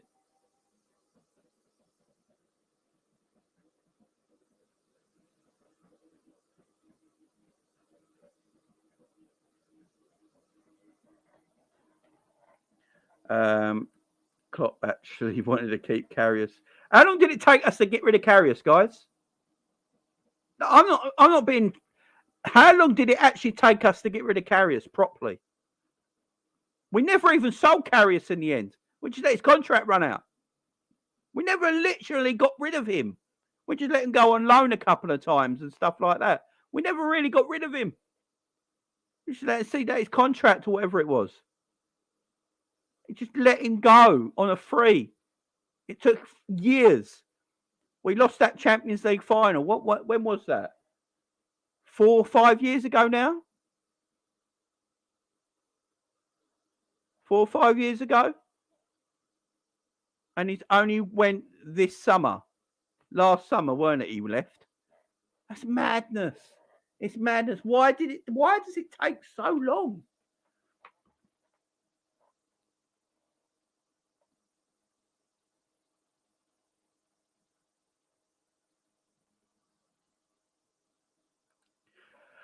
No, I disagree on that, Jamie. Elephant could have got in Tushimeni from the year before. Tushimeni just wanted to go somewhere that he would get minutes. Yeah, but were we in for him 2 years ago? I don't know. Are you on about 2 years ago, Jamrock? I'm on about last summer. That's the only time I ever heard Liverpool were in for Tushimeni was last summer. I didn't hear 2 years ago. I don't remember us in for him. I might be wrong, but yeah, he chose Real Madrid, man. But we were in for him last summer. There's no doubt about it. Big up, Charlie Webb. Big up to the super chat, my friend. Nice to see you again, my friend. Hope you're doing well. Thank you very much. The lack of ruthlessness is holding us back. Jamie, you're doing a watch on tomorrow? No. So tomorrow, guys, I am actually going to Doncaster tomorrow to watch Doncaster versus Liverpool Legends. That's where I'm going to be tomorrow, guys. I've got to get a train in the morning, and I am going up to good old Doncaster to watch Doncaster versus Liverpool Legends. I'm looking forward to it. Should be a fun little outing. I'm going to vlog it as well, guys, so look out for that on the channel. I'll be vlogging my trip up to Doncaster, vlogging parts of, and all that sort of stuff, and I'll put it out on the channel, guys. So if you like that sort of stuff, that'll be out on the channel soon as well. Yeah, I've never been up to Doncaster, so I'm getting the train up to Yorkshire tomorrow morning. It's going to be an all-day thing, coming back that night as well. So, yeah. Should be a fun one. Yeah, Doncaster Rovers versus Liverpool Legends. I'm right at the front as well. My seat is literally pitch side. My seat is actually literally on pitch side. So I'll try and get some good shots, some good videos for you guys as well.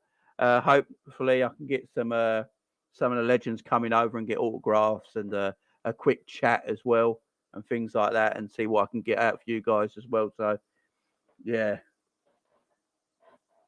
Yeah, that should be a good one. That's what I'm doing tomorrow. Big up Ends with a super chat, my man. I appreciate the love. Big up Jane, great stream as always, my bro. Big up to you, Ends. Go, guys, go and subscribe to Endsman TV.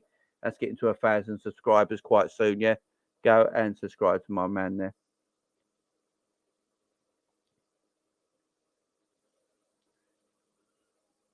Do you know what legends are playing? No, I don't yet, Aaron. I don't yet. It's going to be apparently they do this every year. It's a charity game. They do it every year apparently. So yeah, I look forward to it. It's probably going to be people like Mike Marsh and Ian Rush and players like that. Yeah, it should be fun. It should be fun though. Tickets only cost me £6 as well, but yeah, should be a good laugh. I'm going to vlog it all, get some videos and that, and try and upload it to the channel, guys. So yeah, look out for that over the weekend. I'll probably upload it on Sunday, something like that. Arthur Mello and Kate are playing for the Legends. Can you imagine?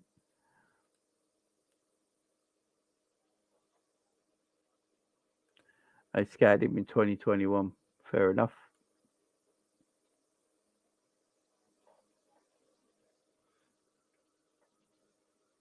Jamie, have your contracts ready? Yeah, so that's what I'm doing tomorrow, guys. But look, if Stevie's at the game, that'd be amazing. So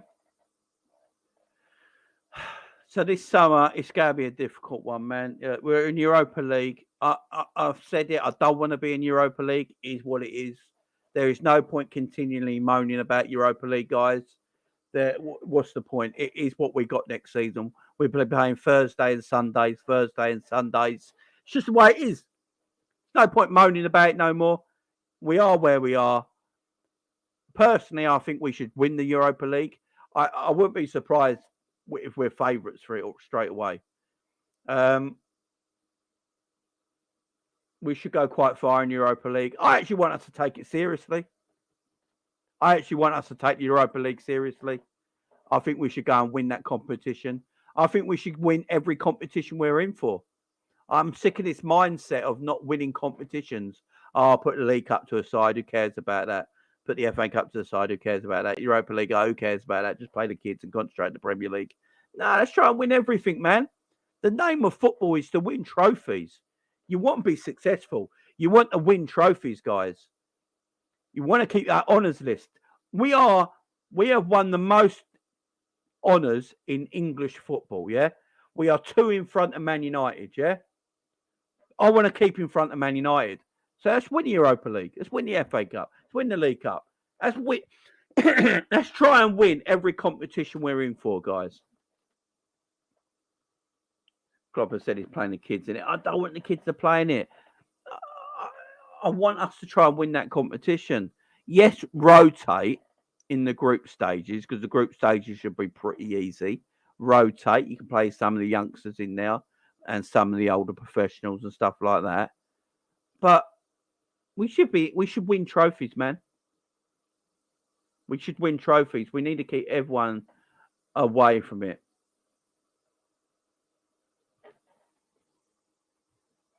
Jamrock says, no point moaning about Europa League, just won't be watching unless we make it into the semis. Europa League games are hard to watch. I'll be doing a watch along for every Liverpool Europa League game, so I'll be there. Yeah, I just want, no 12:30 kickoffs. That's a blessing. Yeah, no 12:30 kickoffs anymore on Saturdays. Thursday, Sunday. It is what it is, guys. It is what it is, but we should try and aim to win everything. Look, Europa League, it's a big competition at the end of the day. It's a big cup. Go and win it. It's a European trophy. Don't you want to win European trophies? I do. Go and win it. Do I want to be in Europa League? No. But we are. So let's try and win the damn thing, yeah? I don't want to be there. I want to be in the Champions League again next season. The end of next season, I want us to be in the Champions League again, yeah? I'm going for the big boy. Right? But if we're in the Europa League, it is what it is, guys. Let's just go and win the bloody thing, yeah? Let's go and win the damn thing. And the final is in Dublin. I'll be there. I'm telling you that right now. If we make the final, it's in Dublin. I will be there. A few hours over the ferry from Liverpool, over in Ireland. It's basically home country for Liverpool. Win it. Go for it. Let's try and win everything we can, man. Why not? We're Liverpool Football Club. That's what everyone keeps telling me. We're Liverpool Football Club. So let's win everything then. All I ever get told is, we're Liverpool Football Club. Well, let's start winning everything then, like Liverpool Football Club used to. Because the Liverpool Football Club I grew up on and the Liverpool Football Club my dad brought up on won everything. Yeah, they didn't go, it's just a League Cup. That's just the Milk Cup. Let's not play our best team in the Milk Cup. Because who wants to win the Milk Cup? Nah. We're Liverpool Football Club. If we're Liverpool Football Club, that's win everything, Ken. So, yeah, we're in Europa League. Do I want to be in Europa League? No. Do you guys in the chat want to be in Europa League? No. But let's win the damn thing. Because, as you say, we're Liverpool Football Club. Let's win honours. I don't want Man United catching us. I don't want Man City catching us. I want to be the most successful English team in history. Let's continue winning trophies.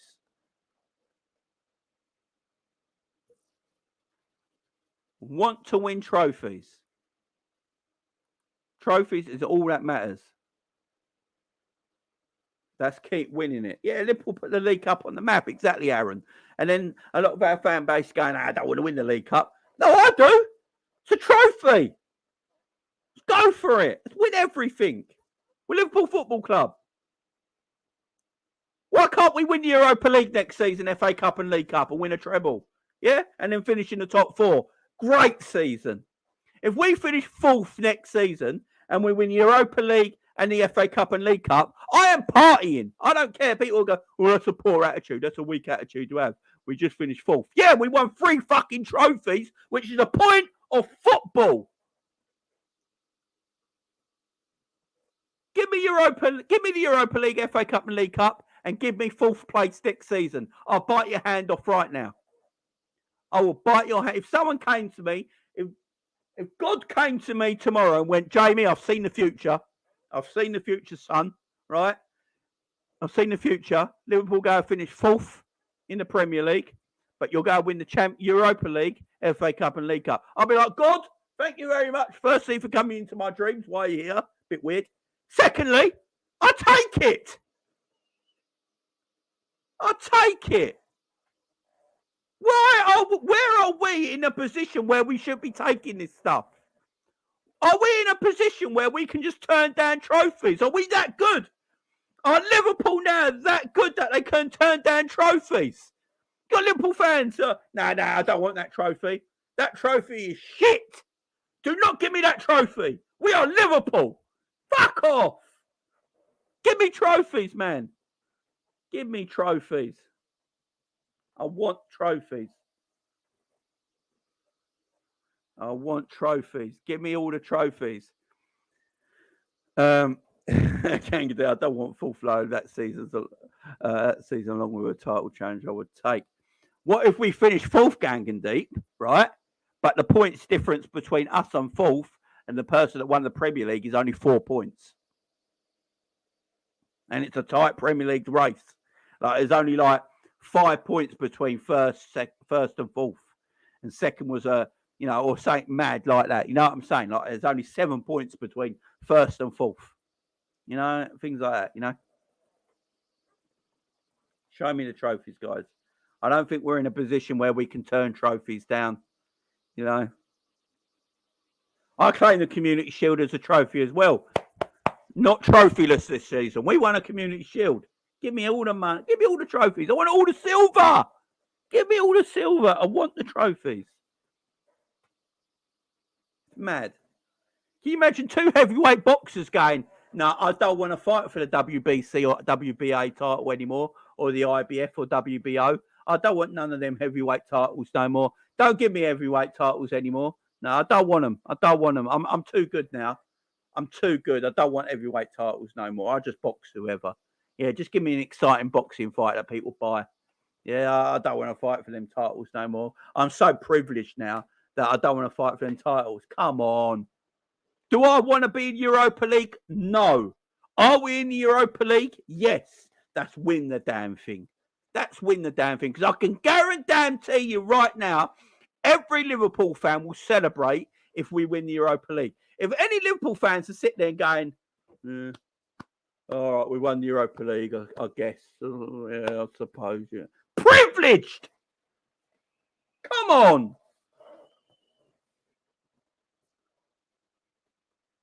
Do it. Let's just do it, guys. Let's just do it. Let's get it done. Let's get it done. But yeah, that's me finished, guys, on that rant. On that rant. Geez, we need this kind of energy from Klopp. Well, Klopp should have it. This is the mentality we should have in our club. It doesn't matter what it is. Go and win that trophy. It's what Liverpool are built on. Liverpool are built on winning everything. Whatever competition Liverpool are in, that's what we were built on. Bill Shankly came to Liverpool and made us special. Yeah? And then started winning trophies again. Winning league titles. Bob Paisley took over and won 3 European Cups in 9 years. Won First Division titles. Won Milk Cups. Won FA Cups. Won Charity Shields. Joe Fagan took over in his 1 year as manager. Won the European Cup. It's what we're based on. We should win everything we are in. The Premier League. We should try and win the Premier League next season. We should try. If we fail, we fail. But at least we tried. If we're in the Europa League, we should aim to win the Europa League. If we're in the FA Cup, we should aim to win the FA Cup. If we're in the League Cup, we should aim to win the League Cup. That's the passion that should be shown in this football club. I don't want this underdog story no more. I'm sick of it. We're Liverpool. I don't want an underdog story no more. Forget, we're not Rocky Balboa. All right, this is not underdog season. Liverpool Football Club. Win everything you're damn in. We have heritage. We have heritage that can't be matched by many teams in Europe. And we're sitting there going, I don't want to win that. I don't want to win that. Fuck off. Give me everything. Give me everything, guys. Give me everything.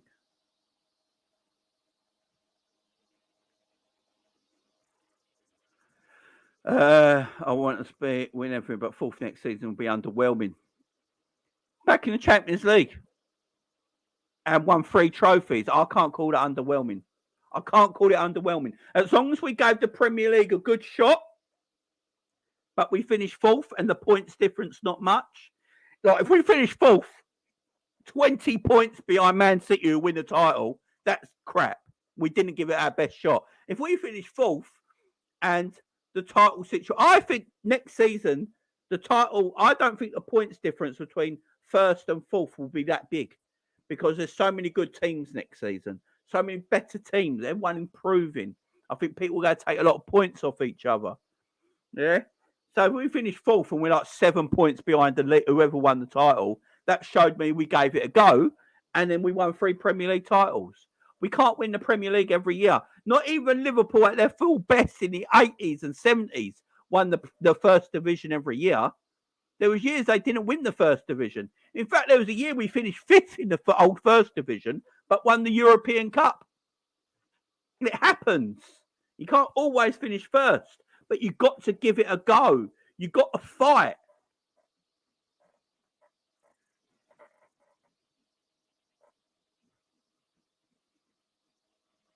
Got to fight for everything you're in. As you say, we're Liverpool Football Club, and we should fight for everything. I don't want them standards to drop. I don't want to be underdogs no more. I don't want to be the lucky underachiever, the plucky team that came from nowhere and took everyone on. No! This is the mentality we should have at pre-season.